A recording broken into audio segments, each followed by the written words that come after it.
Engineering, marketing ಮತ್ತೆ anchoring, voice over, Yeah. ಹೆಂಗ್ ಶುರು ಆಯ್ತಿದು? ಎಂಜಿನಿಯರಿಂಗ್ ಆ್ಯಂಡ್ ಮ್ಯಾನೇಜ್ಮೆಂಟ್ ಓದ್ಮೇಲೆ I didn't want miss out on that. ಕೆಲಸ ಮಾಡಲೇಬೇಕು ಅಂತಿತ್ತು. ಆ ಸಂದರ್ಭದಲ್ಲಿ ಒಂದಿಷ್ಟು ಅವಕಾಶಗಳು ಬಂತು, ಆಡಿಷನ್ಸ್ ಎಲ್ಲ ಬಂತು. ಸೊ ಅವಾಗ ಇವಾಗ ಹಿಂಗೆ ಇರೋ ಥರ ಆ್ಯಂಕರಿಂಗ್ನಲ್ಲಿ ಬಹುಶಃ ಜೀವನ ಮಾಡೋದು it was not easy task at those days. It was just ಈಗಂತೂ ಹಾಬಿ. ನಿಮಗೆ ಇವಾಗ ನಿಮಗೆ ತುಂಬಾ ಅವಕಾಶಗಳಿವೆ. ಸ್ಟೇಜ್ ಆಂಕರಿಂಗ್ಸ್ ಇರುತ್ತೆ, ಒಂದಷ್ಟು ಈವೆಂಟ್ಸ್ ಇರುತ್ತೆ. ಈಗ ಅವಕಾಶಗಳು ಜಾಸ್ತಿ ಇದೆ. ಆಗಂತೂ ಡೆಫಿನೆಟ್ಲಿ ಇರಲಿ. ಯಾ, ಅಂದರೆ ಕಮರ್ಷಿಯಲಿ ನಾನು ಹೇಳ್ತಾ ಇರೋದು. commercially-ನೇ, ಕಮರ್ಷಿಯಲಿ ಇರ್ತಿತ್ತು. ಸೊ ಹಾಗೆ ಶುರುವಾಯಿತು ಆಡಿಷನ್ಸ್ಗಳಿಂದ ಎಲ್ಲ. It was all hard work, merit. I was able to get in to anchoring and I just nurtured it.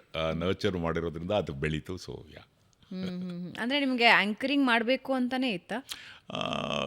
ಈ ಆ್ಯಂಕರಿಂಗ್ ಅಂದರೆ ಹೋಸ್ಟಿಂಗ್ ದ ಪ್ರೋಗ್ರಾಮ್ಸ್, ಆಗ ನಿರೂಪಣೆ, ಮಾಸ್ಟರ್ ಆಫ್ ಸೆರೆಮನೀಸ್ ಅದು ಮಾಡಬೇಕು ಅಂತಲೇ ಇತ್ತು. ಅದಕ್ಕಿಂತ ಹೆಚ್ಚಾಗಿ I want to do lot of commentary and particularly ನಾನು ಇಂಟರ್ನ್ಯಾಷನಲ್ ಥಾಟ್ ಪ್ರೊಸೆಸ್ಸೇ ಇದ್ದಿದ್ದು.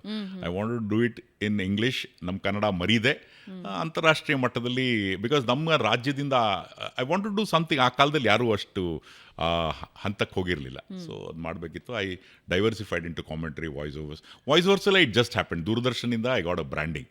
ವಾಯ್ಸ್ ಚೆನ್ನಾಗಿದೆ ನೀವು ಓದ್ಬೇಕಾದ್ರೆ. ಸೊ ಆಗ ಡಾಕ್ಯುಮೆಂಟ್ರೀಸ್ ತುಂಬ ಪ್ರೊಡಕ್ಷನ್ ಆಗ್ತಾಯಿತ್ತು. ಸೊ ಅವಾಗ ಕರೆಯೋರು, ಅವಾಗ ವಾಯ್ಸ್ ಮಾಡಿ ಈ ಥರ. ಯಾ, ಆಗಿನ ಸಂದರ್ಭದಲ್ಲಿ ವಾಯ್ಸ್ ಇತ್ತಲ್ಲ, ಅದು ತುಂಬಾ ಸ್ಕ್ರೂಟಿನಿ ಆಗೋದು. ಯಾಕಂದ್ರೆ ಅಮಿತಾಬ್ ಬಚ್ಚನ್ ಅವರ ವಾಯ್ಸ್ ಅನ್ನ ಕೂಡ ರಿಜೆಕ್ಟ್ ಮಾಡಿದ್ರು ಆರಂಭಿಕ ಹಂತದಲ್ಲಿ. ಅದಾದ್ಮೇಲೆ ಹಿಸ್ಟ್ರಿ ಕ್ರಿಯೇಟೆಡ್. ಆದ್ರೆ ಆಗ ಸ್ಕ್ರೂಟಿನೈಸ್ ಆಗ್ತಾ ಇತ್ತು ತುಂಬಾ. ಹಿಂಗೆ ಇರಬೇಕು, ಪದಗಳ ಉಚ್ಚಾರ ಹೀಗೆ ಇರ್ಬೇಕು. ಈಗ ಅದೊಂದು ಸ್ವಲ್ಪ ಕ್ವಾಲಿಟಿ ಇಲ್ಲ, ನಿಮ್ಮ ಉಚ್ಚಾರ ಎಲ್ಲ ಚೆನ್ನಾಗಿದೆ. ಯಾಕಂದ್ರೆ since your and private channel, people criticise private ಚಾನಲ್ಗಳಲ್ಲಿ ಕನ್ನಡ.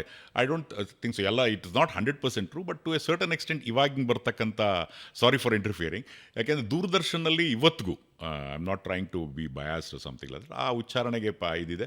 ಈಗ ನಿಮ್ಮಂಥ ನಿರೂಪಕರು ಬಹುಶಃ very few are there who concentrate on ಕನ್ನಡದಲ್ಲಿ ಇರಬೇಕು ಅಂತ. ಸೊ ನೀವು in spite of all these wave, ನೀವು ಹೆಂಗೆ ಅದನ್ನು ಮೇಂಟೈನ್ ಮಾಡಿದ್ರಿ? Let me ask you. I think by god grace ಒಂದೇ. ಆಮೇಲೆ ಬಹುಶಃ ನಮ್ಮ ತಾತ ಭಾಗವತದಲ್ಲಿ ಬಹಳ ಇದು. ನಾನು ಯಾವಾಗಲೂ ನನಗೇನು ಅನಿಸುತ್ತೆ ಅಂದರೆ ಅವರಿಂದ ನನಗೆ ಬಂದಿದೆ ಅಂತ ಅನಿಸುತ್ತೆ. ಭಾಗವತ ಓದು ಜಾಸ್ತಿ ಇತ್ತು ಅವ್ರದ್ದು ಲ್ಯಾಂಗ್ವೇಜ್ ಚೆನ್ನಾಗಿತ್ತು. ನನಗೆ ಅನಿಸುತ್ತೆ ಅವರಿಂದ ನನಗೆ ಬಂದಿದೆ ಅಂತ. ಆ್ಯಂಡ್ ನಾನು ಅಪ್ಪಟ ಕನ್ನಡ ಸ್ಟೂಡೆಂಟ್.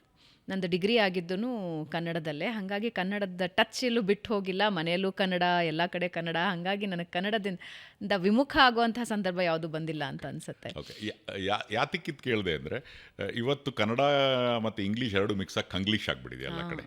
ಸೊ ಆ ದೃಷ್ಟಿಯಿಂದ ಮೇಂಟೈನಿಂಗ್ ಕನ್ನಡ ಅನ್ನೋದು it's a good thing on your part. Yes, ವಾಪಸ್ ನಿಮ್ಮ ಹತ್ರ ಬರೋಣ. ದೂರದರ್ಶನದಲ್ಲಿ ಸ್ಕ್ರೂಟಿನಿ ಇವಾಗಲೂ ಆಗುತ್ತೆ ಬಟ್ ಆಗ ಜಾಸ್ತಿ ಇತ್ತು. ತುಂಬ ಜಾಸ್ತಿ ಉಚ್ಚಾರಣೆ, ವಾಯ್ಸು ಎಲ್ಲ ಹೆಂಗಿತ್ತು ಅವಾಗ? It was like a school. ದೂರದರ್ಶನಲ್ಲಿ it was like a school in the sense ನೀವು ಕಲಿಸ್ತಾ ಇದ್ರು ನಿಮಗೆ ಕನ್ನಡ ಉಚ್ಚಾರಣೆ. ನಾನು ಇಂಗ್ಲೀಷ್ ಮೀಡಿಯಮ್ನಲ್ಲೇ ಓದೋದ್ರಿಂದ ಮದರ್ ಟಂಗ್ ಕನ್ನಡ ಆದರೂ ಸಹ ಆ ಅಲ್ಪಪ್ರಾಣ ಮಹಾಪ್ರಾಣದ ಬಗ್ಗೆ ಗಮನ ನನಗೆ ಬಂದಿದ್ದು ದೂರದರ್ಶನ್ಗೆ ಹೋದಾಗ, ಮತ್ತು Akashvani. Anyway I was simultaneously. So ದೂರದರ್ಶನದಲ್ಲಿ ಸಾಕಷ್ಟು ಜನ ನ್ಯೂಸ್ ಎಡಿಟರ್ಸ್, ಅಚ್ಯುತನ್ ಅಂತ ಇದ್ದರು, ಅವರೆಲ್ಲ ಶೇಷ್ ಚಂದ್ರಿಕಾ ಅಂತ ಅವರೆಲ್ಲ ಇದ್ದರು. ಅವರು ಅವಾಗ ಜಸ್ಟ್ ಅವರು ಮೂವ್ ಆಗ್ತಾಯಿದ್ರು. ಆವಾಗ ಅಚ್ಯುತನ್ ಅವ್ರ ಹತ್ರ ಹೆಚ್ಚು ನಾನು ಇದಾಗಿ, ಅವರು they use to feel that as though it is their own work. The culture of ಇದು ನನ್ನ ನ್ಯೂಸ್ ಎಡಿಟರ್ ಆಗಿದ್ದೀನಿ, ನ್ಯೂಸ್ ಡೈರೆಕ್ಟರ್ ಆಗಿದ್ದೀನಿ, ಇಷ್ಟೇ ನನ್ನ ಕೆಲಸ ಅನ್ನೋದಿರಲಿಲ್ಲ. ಆ ಒಂದು ಫ್ಯಾಮಿಲಿ ಅಟ್ಮಾಸ್ಫಿಯರ್ ಇತ್ತು. ಆ ಕಾರಣದಿಂದ I was able to learn well. ಆಮೇಲೆ ಯಾವುದೇ ಕೇಳಿದ್ರೆ ಯಾವುದೇ ರೀತಿಯಾದಂತಹ ಕಮರ್ಷಿಯಲ್ ಇನ್ಸ್ಟಿಂಕ್ಟ್ಸ್ ಇಲ್ಲದೆ, ಇವತ್ತಿನ ದಿನ ಎವ್ರಿಥಿಂಗ್ ಇಸ್ ಕಮರ್ಷಿಯಲ್, ನೀವು ನೋಡಿದ್ದೀರ. ಸೊ ಆ ಒಂದು ಉತ್ಕೃಷ್ಟವಾದ ಟೀಚ್ ಮಾಡೋದು, ಹೇಳ್ಕೊಡ್ಬೇಕು, ಇವರನ್ನು ಇಂಪ್ರೂವ್ ಮಾಡಬೇಕು ಅನ್ನೋಂಥದ್ರಲ್ಲಿ ದೂರದರ್ಶನದಲ್ಲಿ was like a school, university. So ಅಲ್ಲಿ ಪಿಕ್ ಆಯಿತು.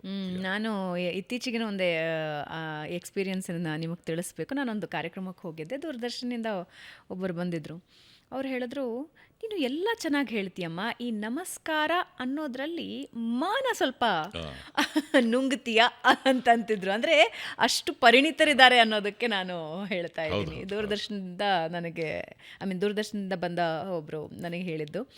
ಆಗಿನ ಕಾಲದಲ್ಲಿ ಭಾಷೆಯ ಬಳಕೆ ಮತ್ತು ಭಾಷೆಯ ಜ್ಞಾನ ಎಷ್ಟಿರಬೇಕಾಗಿತ್ತು ಅಂದರೆ, ಇವಾಗ ಟೆಸ್ಟ್ ಇರ್ತಾ ಇತ್ತಾ? ಇವಾಗ ನಾನು ಸುವರ್ಣಗೆ ಎಂಟ್ರಾದಾಗ ನಮಗೊಂದು ರಿಟರ್ನ್ ಟೆಸ್ಟ್ ಇರ್ತಾಯಿತ್ತು, ಬರವಣಿಗೆ ಇರ್ತಾಯಿತ್ತು, ಮತ್ತು ಸ್ಕ್ರೀನ್ ಟೆಸ್ಟು ಇರ್ತಾಯಿತ್ತು. ಆಗ ಯಾವ ರೀತಿ ಇರ್ತಿತ್ತು? ಆಗ ಏನಾಯಿತು ಅಂದರೆ ಯಾರು ಅಪ್ಲೈ ಮಾಡಿದರೆ ಡಿಗ್ರೀಸ್ ನೋಡೋರು, ಡಿಗ್ರಿ ಆಗಿರಬೇಕು, ಆಮೇಲೆ ಕನ್ನಡ ಚೆನ್ನಾಗಿ ಬರ್ತಾ ಇರಬೇಕು. It use to be one test, voice test director, ಯಾವುದೇ ರೀತಿ ಅಂತ ರಿಟರ್ನ್ ಟೆಸ್ಟ್ ಇರಲಿಲ್ಲ ಅವಾಗ ನಮ್ಮ ಟೈಮಲ್ಲಿ. ಬಟ್ ಸಾವಿರಾರು ಜನ ಹಾಕ್ಬಿಟ್ಟಿದ್ರು. ಸಾವಿರಾರು ಜನ? ಕ್ವೈಟ್ ಅ ಲಾಟ್, ಸಾವಿರಾರು ಜನ ಅಪ್ಲೈ ಮಾಡಿದರು. ಆನಂತರ ಫಸ್ಟ್ ಅದ್ರ ಸ್ಕ್ರೂಟ್ನಿ ಮಾಡಿ, ಅವರು ಸ್ವಲ್ಪ ಸ್ಕ್ರೂಟ್ನಿ ಮಾಡಿ ಕೆಲವ್ರಿಗೆ ಕರೆದ್ರು, ಕೆಲವ್ರಿಗೆ ವಾಯ್ಸ್ ಟೆಸ್ಟಿಗೆ ಕರೆದ್ರು. ಆ ವಾಯ್ಸ್ ಟೆಸ್ಟ್ ಆದ ತಕ್ಷಣ again next round you go to the next round, then workshop. ಅದರಲ್ಲಿ ಆಲ್ಮೋಸ್ಟ್ ಒಂದು 180 ಜನಕ್ಕೇನೋ ಶಾರ್ಟ್ ಲಿಸ್ಟ್ ಮಾಡಿದರು. ಅದಾದಮೇಲೆ 33 ಆಯಿತು, 33 ಆದಮೇಲೆ 7 ಆಯಿತು, 7ಅಲ್ಲಿ ಒಂದು 5ಕ್ಕೆ ಬಂತು. ಸೊ ಅದ್ರಲ್ಲಿ ನಾನೊಬ್ಬ. ಓಹೋ, ಯಾವ ವರ್ಷ ಇದು? It was in 90s, 91, 92. Yeah. Okay. ಆಗ ನಿರೂಪಣಾ ಕ್ಷೇತ್ರ ಹೇಗಿತ್ತು? ಅಂದರೆ ಹೇಗೆ, ಹೌ ವಿ ಕ್ಯಾನ್ ನಿರೂಪಣಾ ಕ್ಷೇತ್ರ ಆಗ ಬರೀ ಹಾಬಿ ಥರ ಇತ್ತು. ಹಾಬಿ? ಈಗ ಆಗ ಎಲ್ಲ ಕಾರ್ಯಕ್ರಮಕ್ಕೂ ಆನರೇರಿಯಂ ಅಂತಿತ್ತು. ಆನರೇರಿಯಂ? ಯಾ, ಅಂದರೆ even Doordarshan news also was like it ಅದೊಂದು ಫುಲ್ ಟೈಮ್ ಇದಾಗಿರಲಿಲ್ಲ.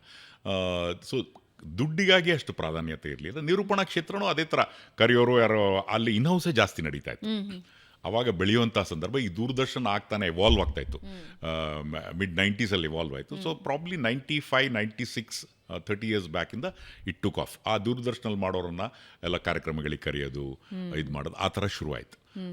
ಆ ತಂಡದಲ್ಲಿ ಇರ್ತಕ್ಕಂಥ ಅನೌನ್ಸರ್ಸ್ಗಳಿಗೆಲ್ಲ ಅವಾಗ ಕರೆಯೋರು ಆ್ಯಂಕರ್ ಮಾಡಿದಾಗ. ಸೊ ಹಾಗೆ ಅದು ಬೆಳ್ಕೊಂಡೋಯ್ತು. But commercial thing was not there. ಹಾಗೆ ಕ್ಷೇತ್ರ ಕರೆಯೋರು, ಕಾರ್ಯಕ್ರಮ ಚೆನ್ನಾಗಿ ಮಾಡೋರು, ಥ್ಯಾಂಕ್ಸ್ ಹೇಳೋರು, ದೇ ಫೆಲಿಸ್ಟೇಟ್ ಸನ್ಮಾನಗೆ ನಾವು ಮಾಡಿ ಏನೋ ಒಂದು ಆನರೇರಿಯಂ ಅಂತ ಕೊಟ್ಟು ಕಳಿಸೋರು. ಓಕೆ. ಅಂದರೆ ಆಗಿನ ಕೈ ತುಂಬ ಕೆಲಸ ಇತ್ತು ನಿಮಗೆ, ಆ್ಯಂಕರಿಂಗ್ ಗೀಳು ಇತ್ತು, ಎರಡರ ಮಧ್ಯೆ ಯಾವಾಗಲೂ ಜಗ್ಲಿಂಗ್ ಆಗಲಿಲ್ವಾ? ಇಲ್ಲ. ಏನು ಚೂಸ್ ಮಾಡಬೇಕು ಅಂತ?